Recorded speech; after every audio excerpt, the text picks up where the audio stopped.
Hello, ladies and gentlemen, and welcome to another show of The Democratic View. And I am your hostess. My name is Phyllis Italiano. And today I am going to interview one of my favorite people in the whole town of East Hampton, who has done more for this town in environmental issues than anyone I know. And if you take a look at this table right next to me, you can see the kind of things this lady is interested in. Beautiful vegetables, composting. She has bees. We did a show about that. Her honey that she produces is the most delicious. And she is a young lady who, believe it or not, began her life in Yonkers, where I was a school administrator, Debbie Klughers, and then moved to Hampton Bays. That's right. And then to East Hampton with her husband, where she had her 4 children. Here we and all of them went to our East Hampton schools. That's right. One's still there. And one is still there. She is a trustee and has worked very hard on a couple of very important, innovative things for the town. She also has just completed her master's degree in Marine conservation and policy. Oh, wow. That kind of goes right hand in hand with the trustees. It certainly does. Boy, oh boy. We knew what we were doing when we put you up, didn't we? And as a matter of fact, having been on that group of people that did choose the candidates, I will say you did impress us very much. I did? Oh, yes, You guys indeed. were scary. No, you were terrific. We knew that you were a lady that would do and go above and beyond and in everything you do. As a result, look at these vegetables. Thanks, Phyllis. So tell us about first of all, in case people don't know, what is the job of a trustee? Trustees is a hard job, and it's a very broad what we do. We do a lot of permitting for dock repair and staircase repair and bulkhead repair. We help with the aquaculture in town. We manage the bottomlands of the harbors. Beaches in particular are very important to the trustees, and public access to all of these natural resources is a very, very important part of the trustees. We also, as much as we promote public access, we like to promote proper stewardship of the resources that we're protecting for the today and for the future residents of East Hampton, and for the visitors. They come to, visit our beautiful beaches and enjoy the waters. And, trustees have a few roads scattered here and there, and we manage those. And, it's a very broad, from the western point of Montauk to the western point of Wainscott. So we're not in Montauk, but we're...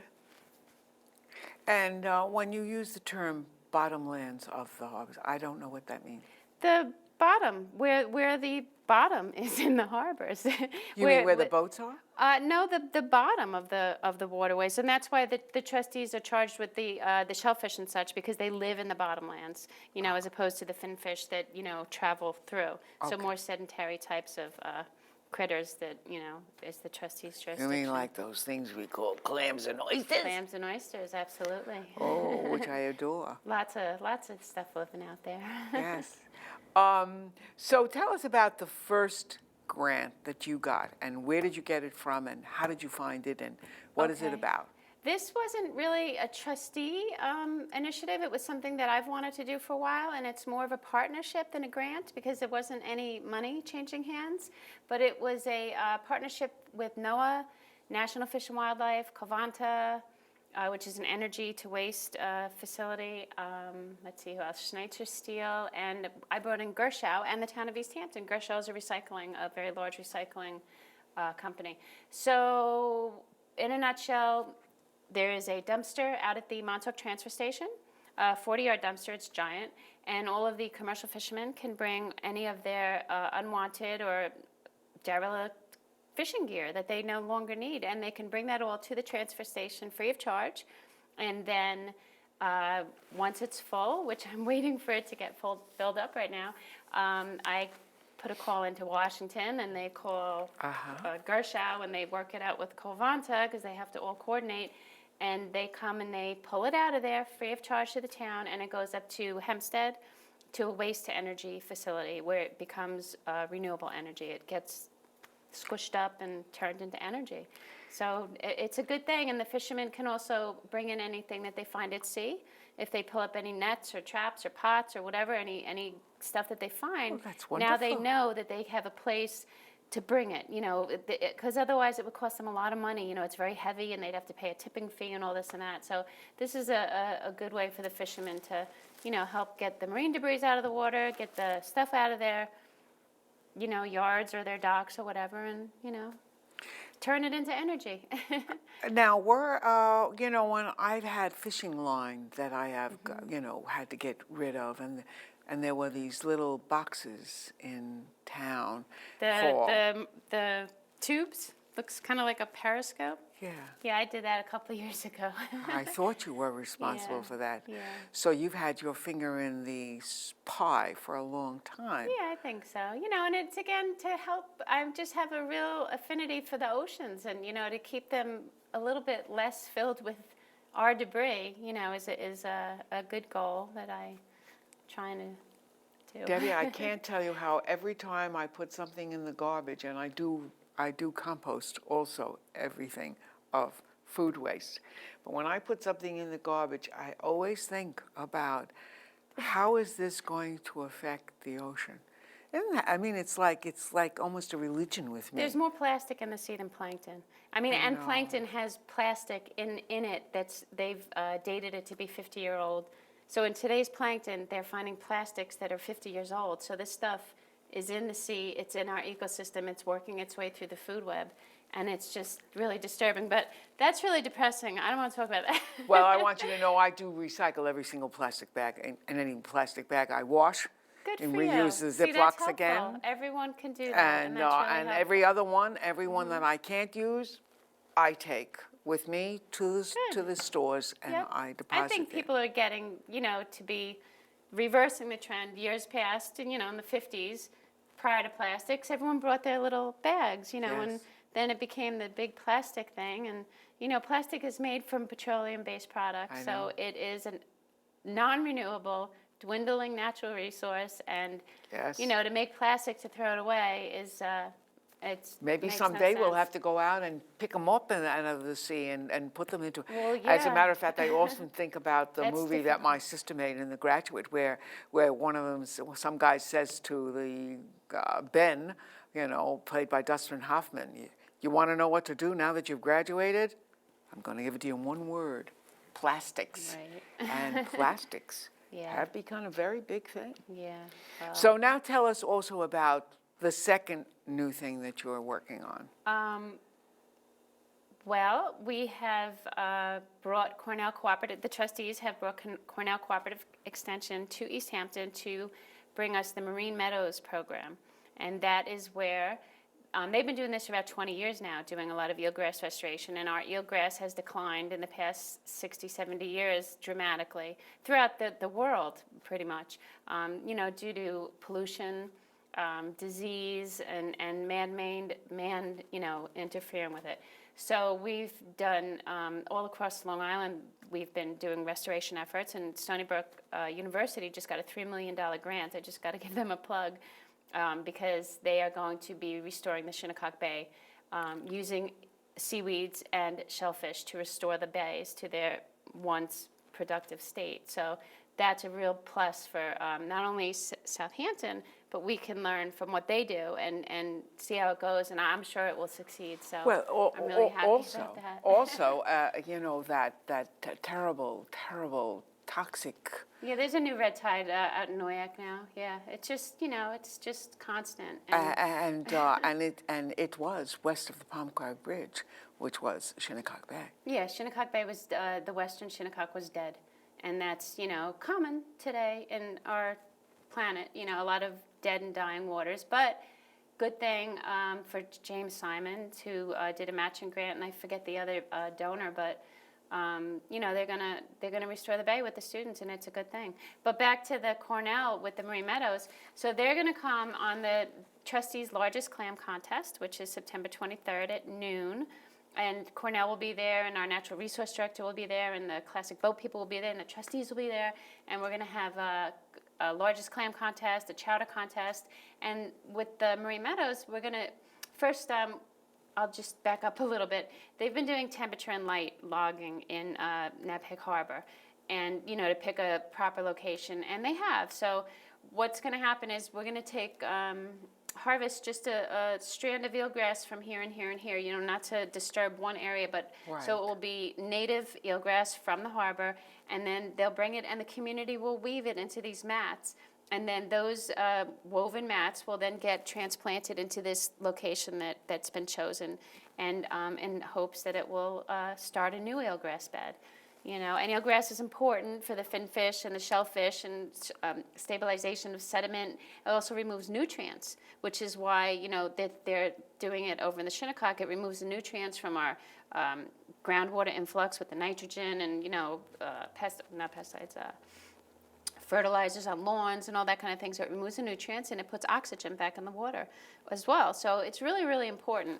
And, these restoration projects are really important. I think East Hampton's going to go forward and hopefully do a lot of eelgrass restoration.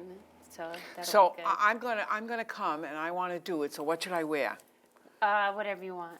Well, I'm not going to dress like this. Do I wear a bathing suit or do I just wear, wear whatever really you want. casual clothes? Just whatever you want. Okay. I don't think you're going to get dirty. You're not going in the harbor. You're just going to do the weaving. And just be comfortable. Yeah. Well, you know what? I have seen that this was done in Southampton. Yep, they've been doing it for a while. Southampton, over on the North Shore. And I said, hey, why aren't we doing this? And now we will. So it's a good thing. Well, that's why we're glad we have you, because you're the one who's the pusher and makes things happen for us. But the other trustees are really supportive, and it's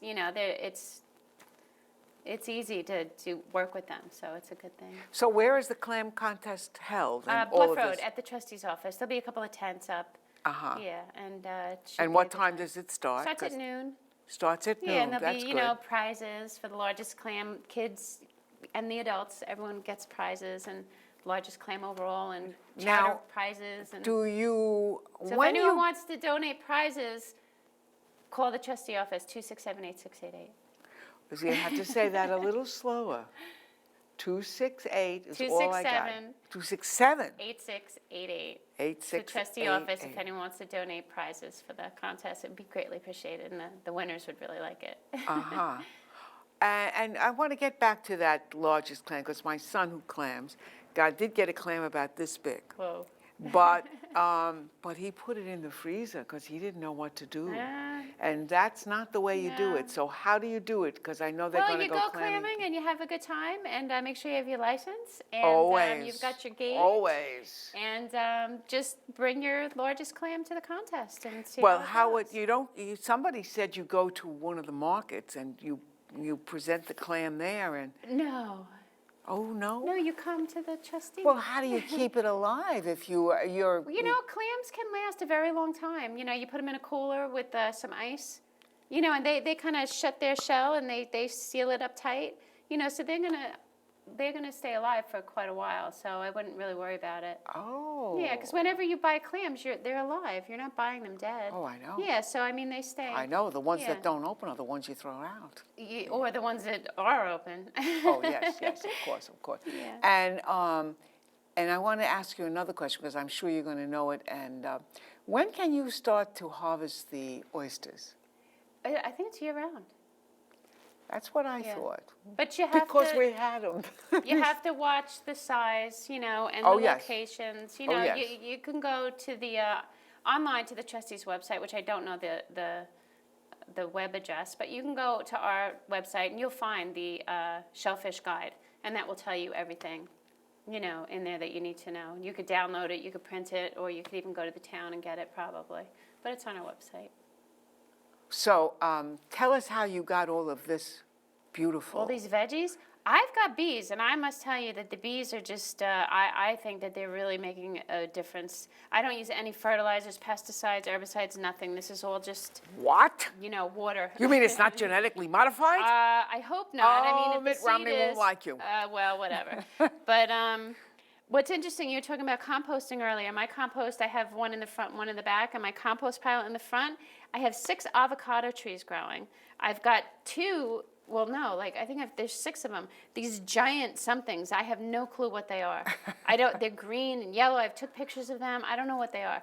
I've got tomatoes, I've got eggplants, all of my compost. So I fenced it in to keep the deer out. And now I've got this, I call it my garden from God. Because I didn't plant it. It just all, and I'll transplant the avocado trees, indoors for the winter. But it's just, I call it a ridiculous garden because it's just, my tomatoes are 14 foot tall. They're giant. I mean, I don't know what to do with it all. Well, we have a wonderful garden too. I mean, we have The from deer gotcha. potatoes. Wow. Yes, and if I mean string beans, I have been living on string beans, Wow, and he that's has all. good. He's got the yellow ones. He's got the purple. He is my son. The green ones, and we make them. Do you know the beans put nitrogen into the soil naturally? Of course, the Yeah. nitrogen fixing. That's right. It's called. Nitrogen fixation. And That's legumes, all legumes That's are. right. So there's another way to fertilize naturally. And we steam them with the potatoes and carrots. Very nice. And we have quite a selection. Feast. And beets. Oh my Wow. God! I have a got good granddaughter soil. who eats 2 things, and beets is one of them. Wow. That's And adorable. what we did have the guys, the big guys with the horns, jump over, even though we have the whole garden Wow. in a beautiful. You've never seen my fence. Well, it's made from wood from the woods because I have preserve around me, and the deer mesh. The heavy pus, not the light one that the birds can get stuck in. And I will tell you that and he's got it double fenced. They still managed to find one day. They managed to get in, and They're spoiled. The deer are spoiled. and did a number on my tomatoes. That, by the way, and they didn't touch the asparagus because we planted asparagus this year also. I've got to tell you that since you mentioned the deer, I'm just going to have to bring it up. There's a proposal out there, East Hampton Draft Deer Management Plan, and I just want to say that, I hope people would read that and think about it carefully if it does go to public hearing, because they're proposing a deer cull, and as much as the deer might seem to be a nuisance, I don't think killing 1,000 of them or whatever's proposed in the plan is, a really good idea at all. I'm for hunting. I am not for a cull. So just putting that out there. Well, I know all about it also, and what frightens me, really frightens me, because I do have preserve around me and across the way from me, is bringing in people from the outside. Well, that's what it would be. Federal guys, sharpshooters, come on in, and you wouldn't even know that they're here, though. They're professionals. I gotta tell you that. I got kids on my street. I have kids on my I don't think they're backyard. gonna. Well, whatever. I just want the public to be aware, and it's on the town's website. It's been the second link down. It's a very easy reading plan, but I don't know. I'm just not for it. What people might not know about you is that you're up on everything that goes on the town board, because you are the lady who films them, or videographs them is the word. As a matter of fact, you're also the lady who started this show, who came to me and said, "Wouldn't you like to do this?" Yes. And I said, "Sure, why not? Yeah, I why can not?" talk." You can. And we went on and did it even after you left when you were going back to school and finishing. That's right. Now, what I would like to know are what are your dreams for you? I'm just going to go short term. I'm going to tell you what the trustees are doing. The trustees are going to have a beach cleanup on the 27th anniversary of Ocean Conservancy's International Coastal Cleanup Day. So that is September 15th. And there'll be a press release, so this is the first breaking news of it here. So on September 15th, we've chosen a stretch of beach between 2 Mile Hollow and the western point of the state park out of the stretch, that the trustees will go up and down the road. Well, let me just back it up. I'm sorry. You can come to the trustee's office to pick up bags, gloves, and these little handy-dandy recycling decoder pamphlets that I made up. So you come and you get these items, and then you go and you clean up the beach area, and you can leave those big bags that you're going to find with trash at the beaches well above the high tide mark so it doesn't end up into the ocean. And the trustees are going to come up and down in our truck, and we're going to pick up the trash there. We're also going to be doing a pickup at Girard Drive and Lost Point. So, and at those areas, the folks can leave the garbage at the road ends by the town receptacles. And what we're encouraging is recycling, because the town doesn't have recycling receptacles at any recreational areas in town, as they should, because it actually states in town code that they should, but they don't. So we're encouraging recycling for folks to take those recyclable items home with them. And this little handy-dandy recycling decoder just kind of gives us a little, here, I'll put it over here. Oops, it's got water on it. Well, anyway, so it just tells you about the numbers that you'll see on it, you know, and what the numbers mean. And then on the inside, it just tells you the town of East Hampton accepts the following items for recycling. This is straight off the town website. So it just tells everybody what they can recycle, basically. And, you know, just to help conserve natural resources and such. And Okay, so when do I go to the office to any get day. Well, any day, maybe starting next week once we get all of this stuff together. Okay. Maybe after Wednesday. Wednesday, which will be September. Like it's the 5th, I think. Yes. Yeah, starting after that, you can come by the office and pick up your supplies and, you know, and if there's another beach that someone wants to clean up, give us a call and we'll see what we can do. You know, Well, about you picking know up the beach garbage. I know. the beach I love, I know which the is beach you my love. my Flaggy Hole Road, which, by the lovely. way, I clean up all the time. I Yeah. don't recycle what I clean up, but I clean up all the time. Good. You know, because Well, you don't recycle because it's difficult, because there's not a there's receptacle no way to for do you it. to I'm, do I'm, it. I'm there at the beach. What am I going to do? Bring You it know, home. I mean, know. you know. Most of the times It's difficult. you know, I'm taking Yeah. it like this because it's somebody's cast off. You Yeah. know, which believe me, I've never understood why people can't go to But the a lot garbage. of the times, you know, to give people credit, a lot of the times, because the oceans are so filled with trash and the beaches, I mean, the harbors, I mean, this stuff floats in. I've gone down to Girard Drive and found cable converters and spark plugs and, you know, all kinds of stuff. This is not what people are leaving at the beach. This stuff is being, No. you know, brought back up. I so, do understand. yeah, so it's not always people's, you know, bad behavior. You know, it's prior, you know, it's not even, it could just be a number of reasons, you know, prior ocean dumping and, you know, all kinds of stuff. Or throwing off from boats. Yeah, Which is, absolutely. you know, Absolutely. something that Yeah, there's a happens. We all problem. know that. Yeah. And also you were involved in that wonderful, wonderful show that Dr. Gobler did on the toxin. That was actually Stephanie Forsberg, formerly Stephanie Talmadge. That was actually her idea. And Dr. Gobler was my advisor. He was one of my professors, and she worked in his lab, I think, for a long, long time. So that was her idea, and it went well. I mean, Dr. Gobler is an international expert in brown tides, and, you know, we've got the largest brown tide on the planet, right 20 miles to the west of us in Shinnecock. So it's like in Quantuck Bay, it's the largest brown tide on the planet. That's a problem.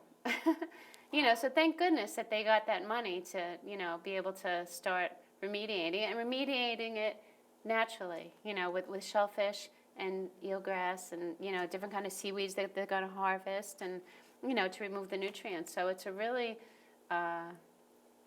really low key. You know, it's not going to hurt anything. It's just going to, help. So, and, maybe help the future to be able to do more shell fishing and bring back the fish and do more fishing. And What we call that organic. It's an organic method of pretty much. of helping the bay. In other words, you're not bringing in any substance that is foreign, but natural. And I also want to mention, if I did already, that your honey from the bees, which you sold at the Fisherman Fair, was extraordinary. Yeah, it is. I've never had honey like that ever. It's Absolutely like fresh from the wonderful. hive to the jar. I mean, it's like really interesting. The bees are really, really interesting. Debbie, how'd you get started in all this? I know the story about you told me about how you used to bring home in Yonkers dead birds to your mother, and your mother would say, "No, we can't bring this back to life." Was that where it started from? All of this I don't enormous interest in the. I'm an Aquarian. I'm a water bearer. I'm just like, I don't know. It's just who I am. Well, whatever it is, we just want to say to you, keep it up. I'll try. Because it is so important to all of us. Every time I jump in the water, which is twice a day, Yes. I look at that. I mean, I don't know any place, except once there was another place, where I can go and at my shoulders have water up to my chin and look down and see my feet and Gardeners Bay. It's so beautiful. It is beautiful. We're lucky. And yes, We've got a good flushing going on. and we are very lucky, and we must continue to take care of it. Absolutely. Because if we don't, For your grandkids, you're not going to see devastation today, but you could see a progression, a decline, and we need to stop that. And, we need to, we do have to be You know. more aware and make sure that we keep our earth. tread lightly. Yes, they used to say, actually in the Muslim culture, they used to say, you leave no footprint, because the sand obviously would. I think in wash every religious culture, every religious teaching, I would think that it says, here's my planet, here's your planet, take care of it. I mean, how could it not be given to us, and that we're not expected to take care of it? Well, we want water to swim in, beaches that are Water pristine. to drink. And water to drink. Only you and I know that that's the next gold. Oh no, a lot of people know that. I hope so. I hope more people. Anyway, thank you very much. Thank you, And we're Phyllis. going to have you again when you do your next In a little couple thing. months, hopefully. Thank you.